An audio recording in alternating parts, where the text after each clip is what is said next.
Hey, Shadow Artiste, downtown Toronto. Let's head back to the studio. I'm gonna bring in the pros to talk about the curse of being a creative. A lot of people think it's just in your head, but it's actually a real thing. Sometimes if you got the curse, you feel like the odd one out, right? Because you're noticing fonts and colors and advertising. Meanwhile, all the people that you hang out with aren't. But you're not alone, all right? Let's head in, I'll show you.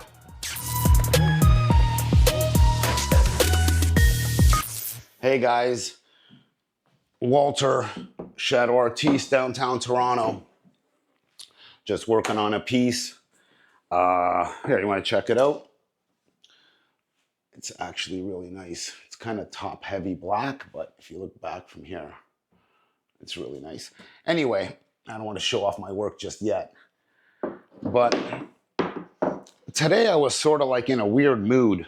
I was kind of thinking, like I just worked an 8-hour shift today. I rode my bike to work, rode back 8, and now I'm here making a video. Trying to finish this this stuff, right? It goes really, really slow. You gotta have patience with this type of artwork. Anyway, and I was thinking like, man, you know, I wish I can just go home sometimes and just watch Netflix until I fall asleep and whatever, go back to work tomorrow. Like, you know, but it's this, I'm trying to understand what it is that makes me do this when others around me don't seem to be worrying about making art for some reason. So it kind of led me down kind of a rabbit hole, right? And I'm not alone, right?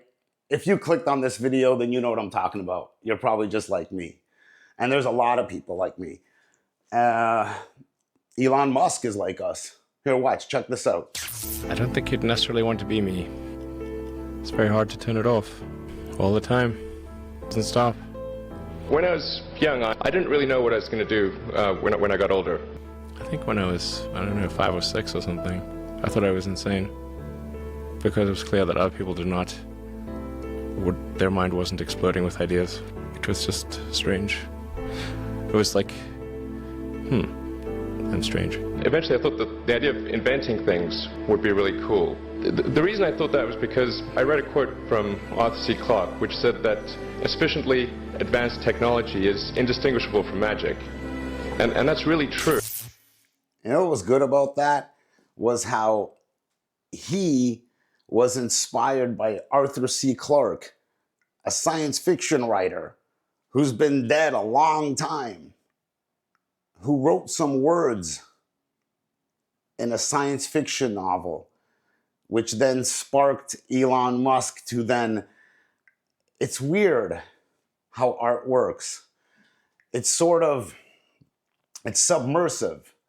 It's kind of below the surface. It kind of moves society along with ideas and inspiration, right? And you don't know the effects of your art. Like when Arthur C. Clarke wrote that novel in the friggin' early 60s, I don't think he imagined the effects of what it would have, right? You go into your Tesla, just remember, like this idea was sparked from an artist to another artist, right? Who obviously had the curse. And I wish I could explain it better, but here's Jordan Peterson talking about it. He's a smart guy. So don't be thinking that creativity is something you would want to curse yourself with. Now, you know, it's not all bad because it opens up avenues of experience for creative people that aren't available to people who aren't creative. But it definitely is a high-risk, high-return strategy. You know, so the overwhelming probability is that you will fail. But a small proportion of creative people succeed spectacularly. And so it's like a lottery in some sense. You're probably going to lose. But if you don't lose, you could win big. And that keeps a lot of creative people going. But also, they don't really have much choice in it. Because if you're a creative person, you're like a fruit tree that's bearing fruit. So you don't really have, you can suppress it, but it's very bad for you. you know, the creative people I've worked with is if they're not creative, they're miserable, so they have to do it. Wasn't that crazy? I wish I had a vocabulary like him. Every time I listen to him, I feel like a doorknob. But anyway, he hit it right on the head, man. Creative types are like the type of trees that naturally produce fruit, because most trees don't produce fruit, right? Like, it makes sense. The guy's brilliant. But the trick is catching it early, right? Some people don't know that that's what they are, and they waste their whole lives doing something else. If you can catch it when you're young, like this next one, this is like a rapper kid. What's his name? ASAP Rocky, I think it is. You know, you're officially old when the names start getting a little weird. But he's got the curse, definitely. And he catch it early, and he naturally accepted it. Check this out. It's in my sleep, it's in my blood. I do this in my sleep. You feel me? It's just, I dream, I wake up thinking about designs. I go to sleep, sometimes I think about rhymes, and I wake up and I gotta remember it and put it in my phone and then go back to sleep. Sometimes you wake up in the morning, that shit is trash. Sometimes it's great. Everything I do is what I live. I'm stuck in this shit. I can't get away from it no matter how much I try, no matter how hard I try. I'm not ordinary. Ain't nothing ordinary about me. From my looks, from the way I think, from the decisions I make. If it means that me being unordinary is an outsider, I'm an outsider then. See that? Such a young guy. He knew, like, right away to be yourself and to put your heart out there. If you're not yourself, then you're never going to make it, man. You can't copy anybody, right? It takes balls. That's the thing. Like, when I see a young person who kind of just throws himself into his art, is kind of like pretty impressive, you know what I mean? Like, he kind of got it right off the bat. So here, 50 Cent explains why it's important to be yourself. A lot of us are in the circumstances when it's starting where there ain't no plan B. Shit gotta work. If it don't work, what's gonna happen? You know, so if you're in that point and position, you go, what's working? And you start to get influence, or you sway to what's actually working at the moment, and your music changes and starts to sound a little bit like what's happening on the radio right now. I've heard demo tapes from 10 different Lil Waynes that wasn't Lil Wayne. You know what I mean? I was like, damn, he got that shit down pat. That shit sound like what Wayne did, right? You know what I'm saying? Like, and then it's tough. Like, how do you say that it's not good if what's working right now is that? You know what I'm saying? So you go, damn, like, it's good, but it's hard for me to really embrace it because you ain't Lil Wayne. Like, you want me to invest the money in the copy? No, man, that shit ain't gonna work, man. Like, he's right on the money. Like, if a customer or somebody, you know, comes into contact with your art and it looks too much like somebody else's, they're gonna say this guy's a copy, right? He's not a true artist. Like, a true artist can only be the individual that you are. You can't be anybody else, so how can your art be like anybody else? It's impossible, right?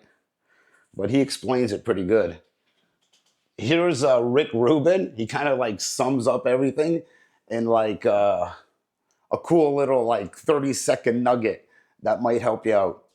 The only advice I would have would be to not listen to anyone and to do what you love and to make things that you love, whatever it is. Make your favorite things.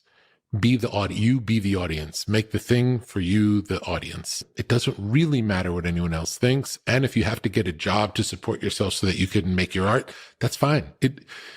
You can't make art for someone else. You can't make art with someone else in mind. I don't believe it can be good. You cannot make art with other people in mind. It's not pure. Art is only one direction. Inside, coming out. That's it. Once you start taking other people's considerations, or now you're like thinking about what's gonna go touch them, that's gonna come out of you, that's gonna affect that. It's like you just jumbled everything up, man. That's not even true art. Okay, that's a product. What you're doing is you're making a product at this point.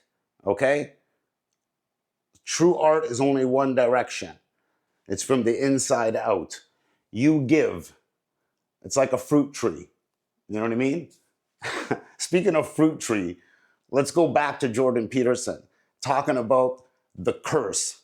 Let's go. And creative people are really different than non-creative people. You know, partly because, for example, they're highly motivated to do creative things and to experience novelty and to chase down aesthetic experiences and to attend movies and to read fiction and to go to museums and to enjoy poetry and to enjoy music that's not conventional music, for example. These aren't trivial differences. And so it's a real misstatement to make the proposition that everyone's creative. It's just simply not the case. It's a matter of wishful thinking. It's like saying that everyone's intelligent. It's like, well, if everyone's intelligent, then the term loses all of its meaning. Because any term that you can apply to every member of a category has absolutely no meaning. Now, that doesn't, and you know, the other thing you want to be thinking about here is that don't be thinking that creativity is such a good thing. It's a high-risk, high-return strategy. So if you're creative, you just try this. There's creative people in this room, man. You guys are going to have a hell of a time monetizing your creativity. It's virtually impossible. It's really, really difficult because, first of all, let's say you make an original product. You think the world will beat a pathway to your door if you build a better mousetrap. It's like, that's complete rubbish. It isn't true in the least. If you make a good creative product, you've probably solved about 5% of your problem. Because then you have marketing, which is insanely difficult, and then you have sales, and then you have customer support, and then you have to build an organization, and you have to, if it's really novel, you have to tell people what the hell the thing is. That guy is so realistic that it hurts. Seriously, it hurts. But you can't say he's wrong. It's high risk, high reward, right? And those with the curse got to be in the game. So I'm out here trying to help people start a business, start helping people with the creativity curse, work on it, and possibly even make it their full-time income. Imagine that, right? And to do that, you got to take things seriously, man. You got to really like care about what you're doing, care about your art, care about the business that you're opening up. So here's a good example of someone who cares about the business they're opening up. Check this out. I didn't think it would be easy. Like I said, I thought they would probably fail. But you know, like creating a company is almost like having a child. So it's sort of like, how do you say your child should not have food? So once you have the company, you have to feed it and nurse it, and take care of it, even if it ruins you. Yeah.